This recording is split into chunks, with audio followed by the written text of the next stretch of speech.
আনুষ্ঠানিক পাঠদানৰ সামৰণি অনুষ্ঠান আছিল।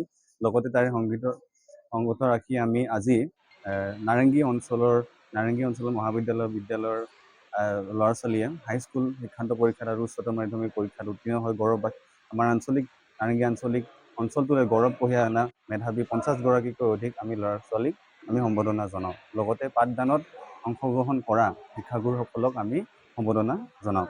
লগতে আজি আমি এখন বিশেষ বঁটা প্ৰদান কৰিছোঁ। সেই বঁটাটো হৈছে সাংবাদিক সতীৰ্থ বঁটা।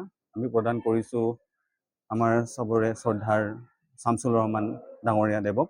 তেওঁ দীৰ্ঘদিন ধৰি 26 বছৰ ধৰি তেওঁ এই মিডিয়া লাইনটোত আছে। বিশেষকৈ তেওঁ নাৰেংগী ছাত্ৰ সন্থাৰো এজন প্ৰাক্তন সদস্য আছিলে। লগতে নাৰেংগী কলেজৰো তেওঁ এজন প্ৰাক্তন এলুমিনি।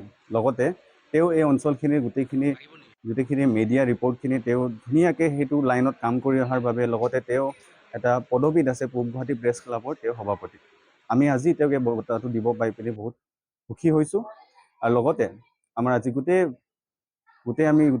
পৰিৱেশটো গোটেই সভাখন ভালকৈ চলাই নিয়াত সকলোৰে সহযোগিতা পালোঁ। এইখিনিয়ে কৈ মোৰ কোৱাখিনি। প্ৰত্যেক বছৰৰ দৰে এই বছৰো নাৰেংগী ছাত্ৰ সন্থাই নাৰেংগী হাইস্কুলত বিনামূলীয়া পাঠদান আৰম্ভ কৰে। এই বিনামূলীয়া পাঠদানত আপোনাৰ ক্লাছ 5ৰ পৰা ক্লাছ 10লৈ ছাত্ৰ ছাত্ৰীয়ে অংশগ্ৰহণ কৰে। তেখেতসকলৰ বিনামূলীয়া পাঠদানৰ শেষৰ দিনে আমি এটা পৰীক্ষা লওঁ। সেই পৰীক্ষাত ভাল ফলাফল লাভ কৰা সকলক আজি আমি সম্বৰ্ধনা জনাওঁ।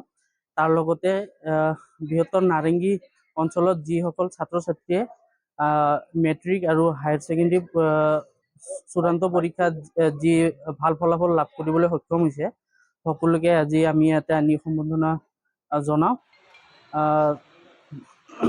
Stay informed, stay ahead. News NE 365.